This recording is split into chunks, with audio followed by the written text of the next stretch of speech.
Welcome in. It is day 346, and you're speaking to the Meeple's Champion.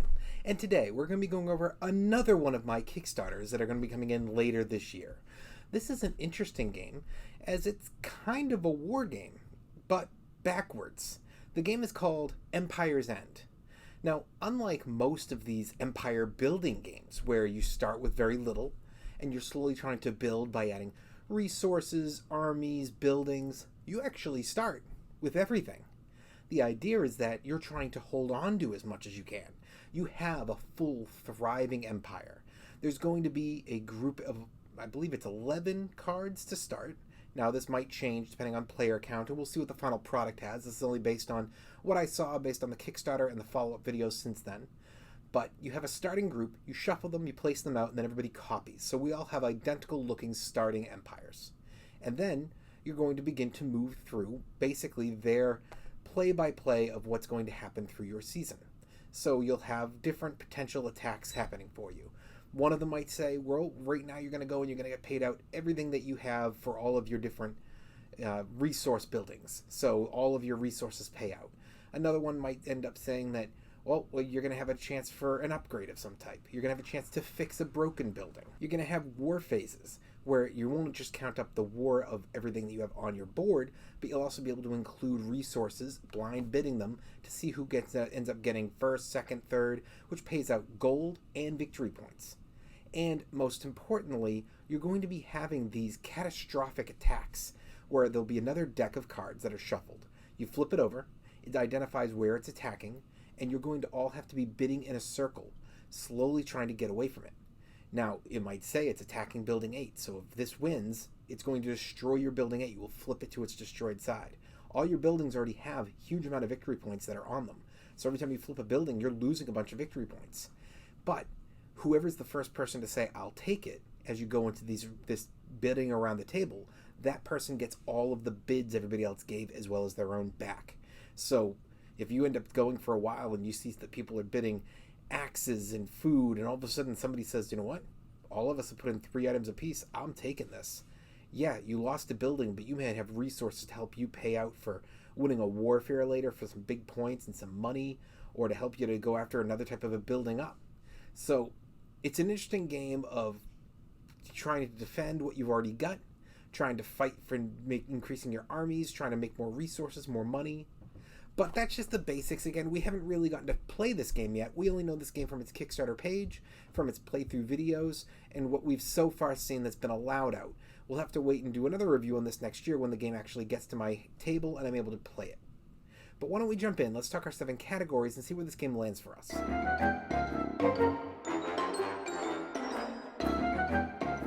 When it comes to the art, I absolutely loved this box. I thought that they did a really good job on getting a shot of an Empire game there, but not making it feel as boring as I saw with games like Through the Ages. This one was a little bit more interactive. At the same time, the cards do that as well. They feel like they are an Empire card, and yet somehow they don't feel as boring. You know, there's just a lot of old Empire games that there was something about them that just didn't get me. Maybe it was just the time when they were coming out. They weren't exactly at the most creatively artistic time for gaming. So that might be the reason why, but for me, this is a thumbs up.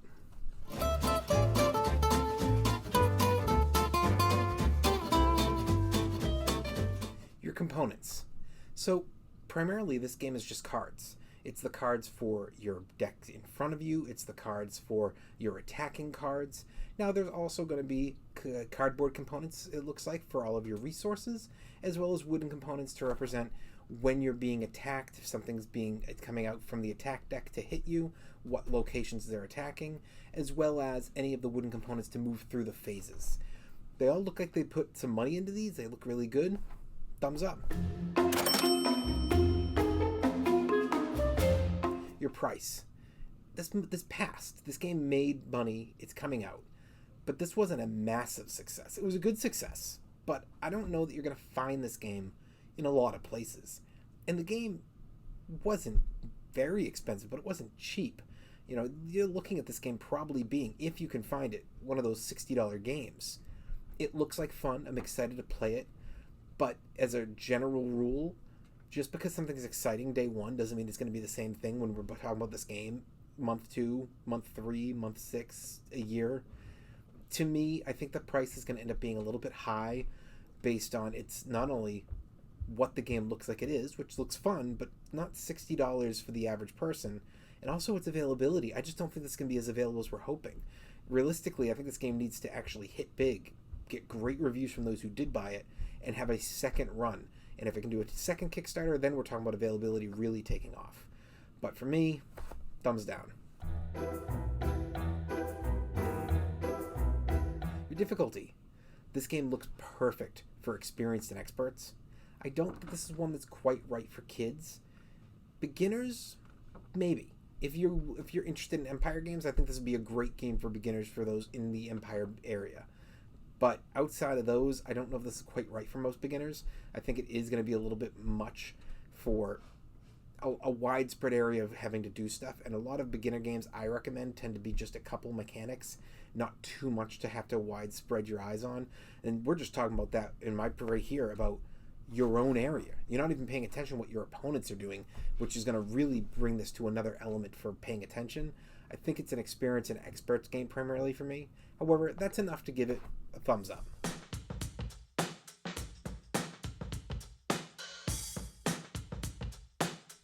Replayability.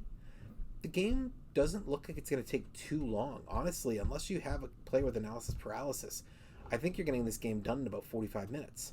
You're going to fly through your actions. You see what the options are. Everybody's going basically either at the same time, depending on some of the spots you can be on the board, or rotational, but quickly. It's all going to be bidding. So for me, I think this actually looks like it's going to be a game that can be replayed because you're going to have the ability to play a couple times in a row. Not only that, but because of the style of the game, it's one that I do think people are going to get off their shelves to play with their game groups, and even to just play with a couple good friends or family members who like a good game. They may not be big gamers, but I don't think this one has to be a big gamer to get into it. It just needs to be one of those games that you're like, oh, okay, I understand it, and then you can enjoy it. So for me, thumbs up.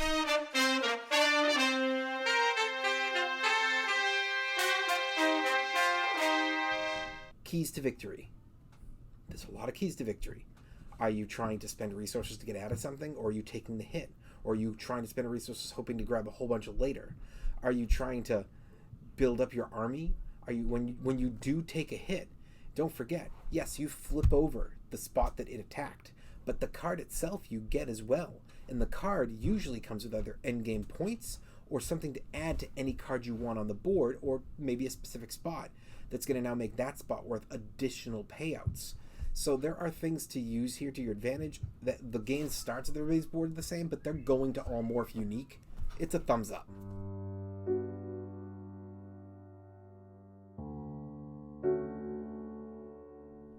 Is the game unique?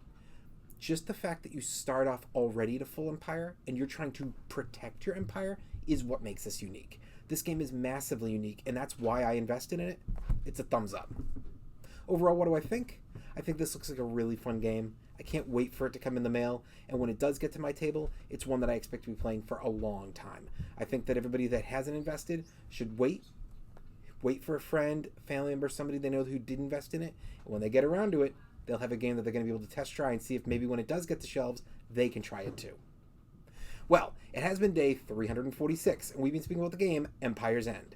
And you've been speaking to the Meeple's Champion. Like, share, subscribe, and check down below in the description where I'll be adding an Amazon link when this game is available so that you can add it to your collection. And don't forget to check me out on Board Game Arena under the name The Meeple's Champion. You can send me a friend request, a game request. I try to be on a couple times a day. Until next time, I'll talk to you tomorrow.